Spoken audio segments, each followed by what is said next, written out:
because it's a very complex organism. It has a very complicated life cycle.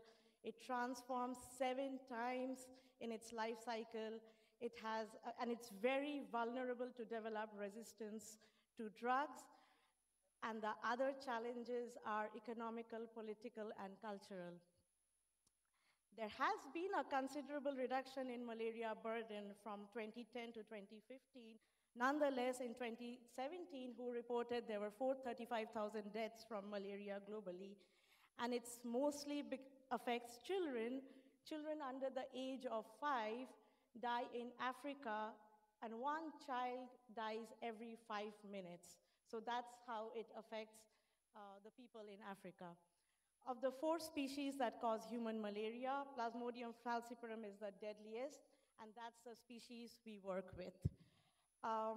Again, very briefly with the cycle, it has a sexual cycle in the mosquitoes and an asexual cycle in the human, and the sexual cycle involves growing in red blood cells, so it gets transformed morphologically and physiologically from rings to trophozoites to schizons, and then the red blood cell bursts, release the merozoites that continues with another cycle.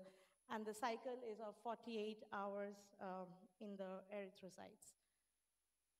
Okay, so currently there's no available vaccine, and prevention and treatment of malaria relies on drugs. But as you may be aware of by now, this is really thwarted by acquisition and spread of drug resistance.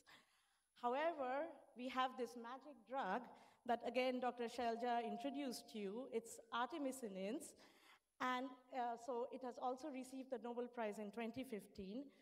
So these are very potent. They rapidly kill all forms. But the problem is, artemisinins and their derivatives have a very short half-life, which is from 30 minutes to 1 hour. So it's recommended that it must be combined with a partner drug that has a long half-life. And this is artemisinin combination therapy that is used worldwide as a frontline treatment. The rationale behind this is that the partner drug persists for a longer time in the plasma, so it has the time to mop up any parasites that may stay in the blood after artemisinins get ineffective. All right, with that, so this is as an example, when a patient is given the first 3 doses of artemisinin combination therapy, ideally parasites are cleared off, and that's because mainly, as I told you, because of the potent action of artemisinin. A small fraction will be cleared off by the partner drug. However, when artemisinin is ineffective, there's a bigger burden on the partner drug, and that's also not a problem because they can be cleared off as long as the parasites are still sensitive to the partner drug. But then, because of this higher drug, the parasites can get resistant to the partner drug, and then what happens, it presents itself as a recrudescent infection. So recrudescence occurs when the parasites have got resistant to artemisinin and also to the partner drug. And this is the current scenario in Western Cambodia, where 60% of the cases have treatment failures. So there's artemisinin resistance, and there's also resistance to the partner drug.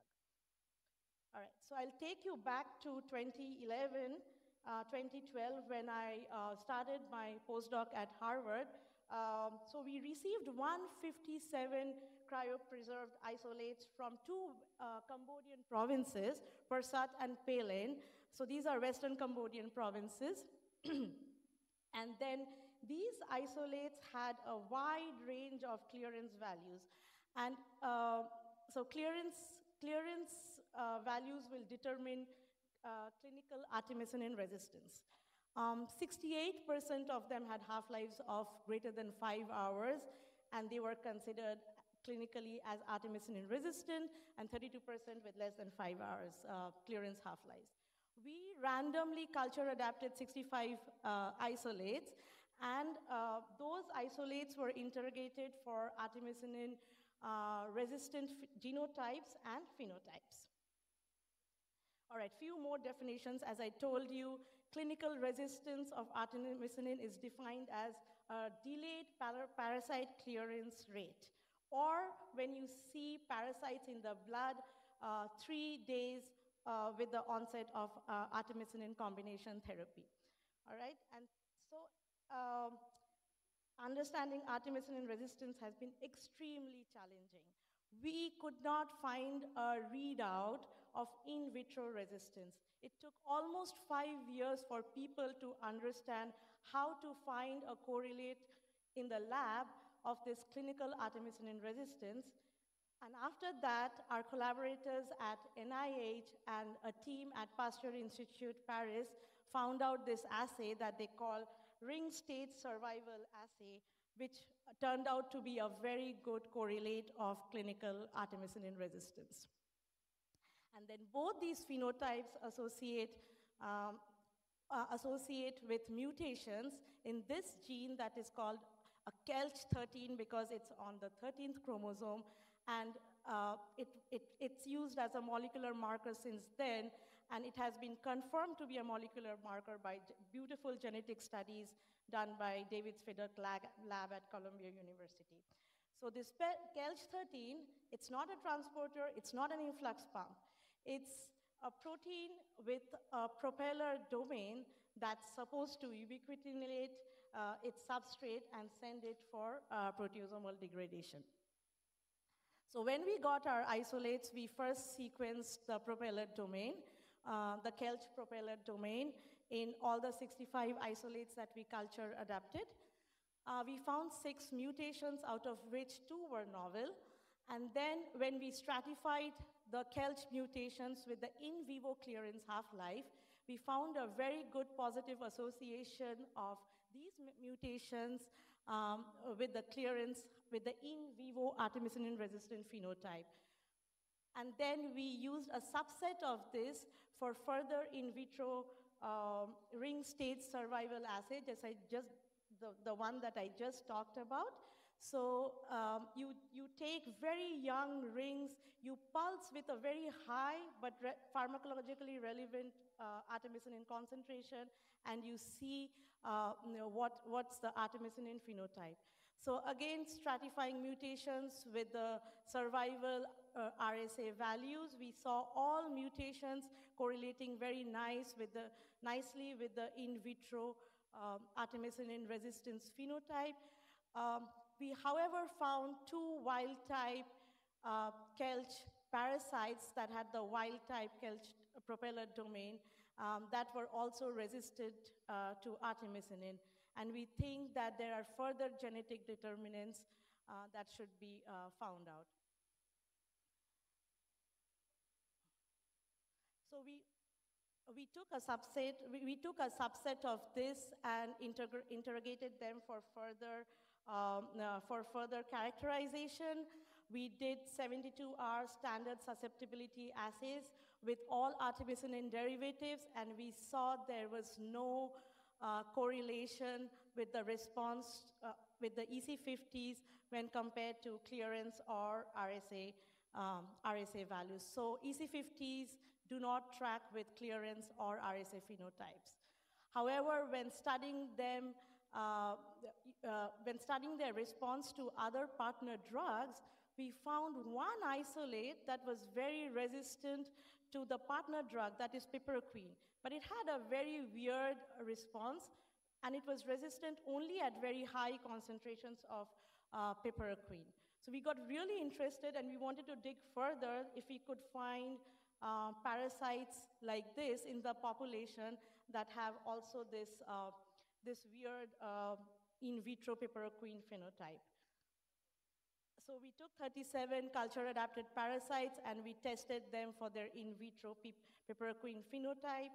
And again, we saw this differential survival curves at the very high piperacin concentrations, where some parasites exhibited this bimodal dose-response curve. So we had parasites that had very high survival rates here, we had intermediate, and we had sensitive parasites. So because the initial EC50s were almost same, we could not have EC50 as a measure of in vitro piperquine resistance. Rather, we decided to use area under the curve, or AUC as it's called.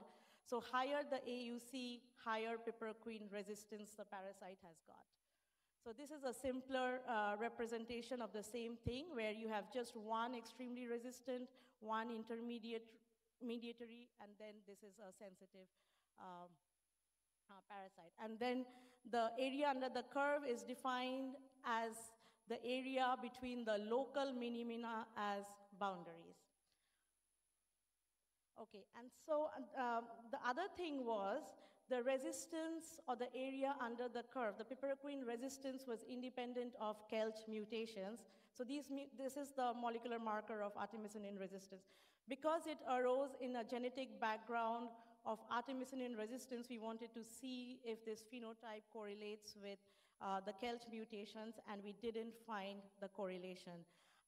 So irrespective of the Kelch locus, the parasites had differential piperquine phenotype. However, the highest piperquine resistant parasites were also artemisinin resistant, harboring Kelch mutations. So we did whole genome sequencing of 4 of those isolates, and we found increased copy number variations of 2 genes, plasmepsin 2 and plasmepsin 3. So these are proteins that are involved in hemoglobin digestion in the food vacuole. The parasites take up hemoglobin, digest the hemoglobin, the amino acids are released for the food, and the heme is detoxified to hemozoin. So, and that's where the plasmepsins play a role. They degrade the hemoglobin, okay? So we found copy number variations, higher copy numbers of plasmepsin 2 and 3 in 4 of those isolates. And then we went ahead and we did quantitative PCR on all those, and we found that highly resistant parasites also had high copy numbers of plasmepsin 2.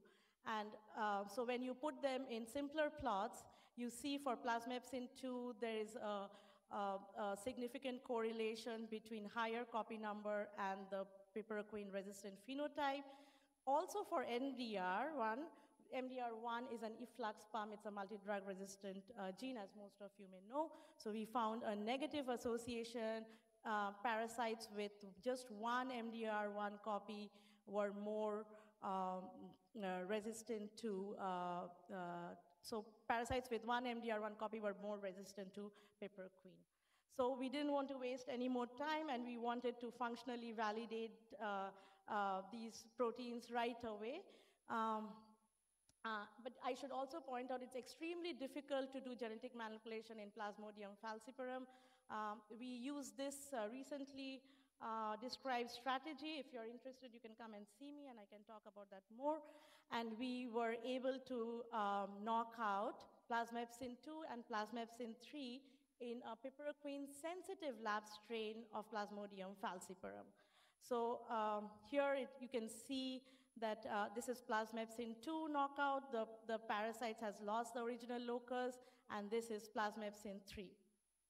We generated 2 independent knockouts of plasmepsin 2, and we generated 2 independent knockouts of plasmepsin 3, and we wanted to validate in an isogenic strain with no other genetic changes if plasmepsin 2 and 3 confer differential susceptibility to piperquine. So we did 72-hour conventional drug susceptibility assay with piperquine. Minded, this is a sensitive strain, so we don't have to worry about having bumps and area under the curve. We could just do a simple standard 72-hour assay. And in red, you see the independent knockouts of plasmepsin 3. In orange, you see the independent knockouts of plasmepsin 2. This is a lipid kinase knockout and unrelated control, and that's the parental strain. So we saw a modest but significant decrease in EC50 to piperquine in plasmepsin 2 and plasmepsin 3. Plasmepsin 3 having a better phenotype than plasmepsin 2.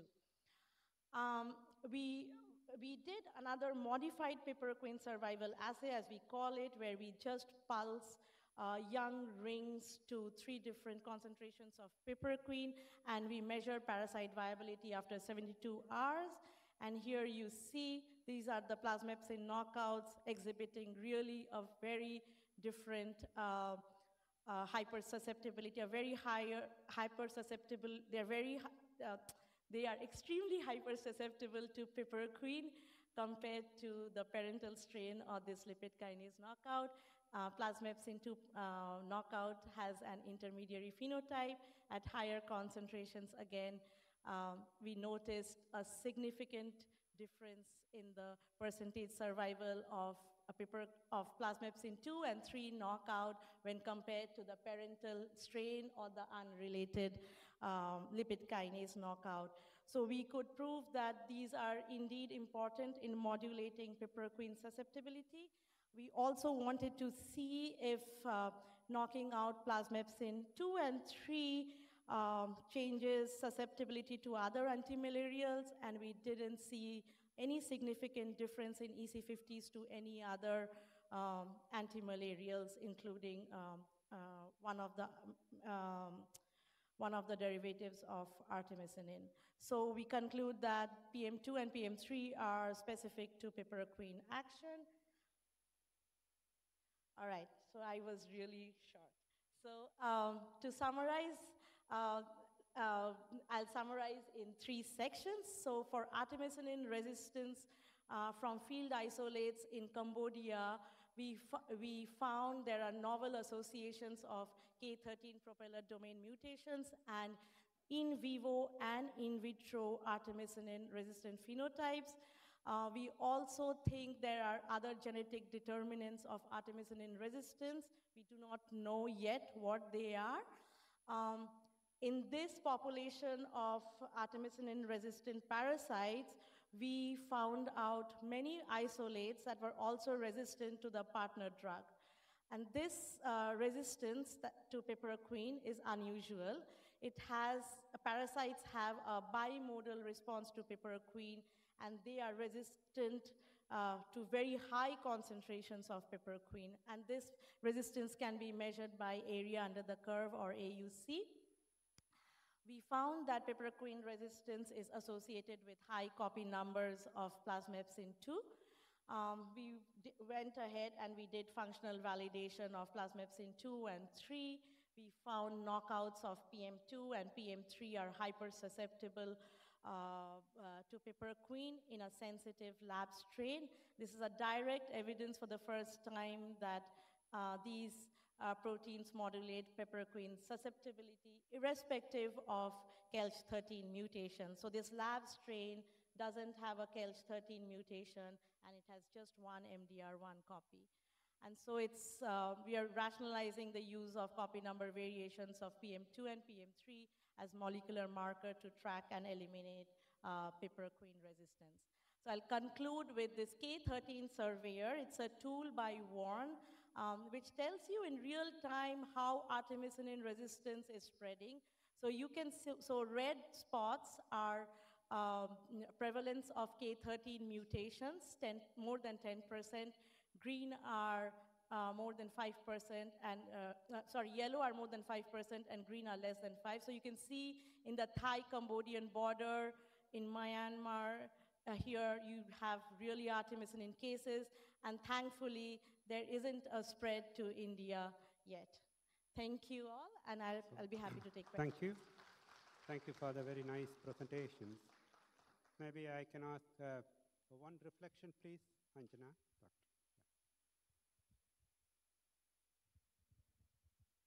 So it is a mutual admiration. So my question to you is, when you are seeing the artemisinin resistant line, you are finding this plasmepsin 2 and 3 mutation. In a sensitive normal line, do you also see this mutation? Okay, so in this whole population, we identified piperacillin-resistant parasites with higher copy numbers of plasmepsin 2 and plasmepsin 3. Yes. Not necessarily they will harbor a K13 mutation. We think it's favorable for a parasite to develop piperacillin resistance once it has artemisinin resistance. But we do have exceptions where piperacillin resistance did not have K13. Similarly, when we knocked out plasmepsin 2 and 3 in a 3D7 line, those were hypersusceptible because there's no copy of plasmepsin, so they're hypersusceptible to piperacillin, but no change to artemisinin.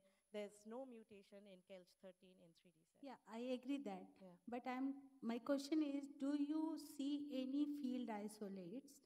They don't have K13 mutation, but they have your plasmepsin 2 and 3 mutation. So no, because everything that was K13 resistant were also. So you don't see those mutations. Okay. So, thank you. Thank you, Dr. Angana. Thanks, a very good presentation. Shall we give a good hand of applause, please? Yeah. I'd like to introduce the next speaker, Dr. Greg. He's from McGill University, Canada.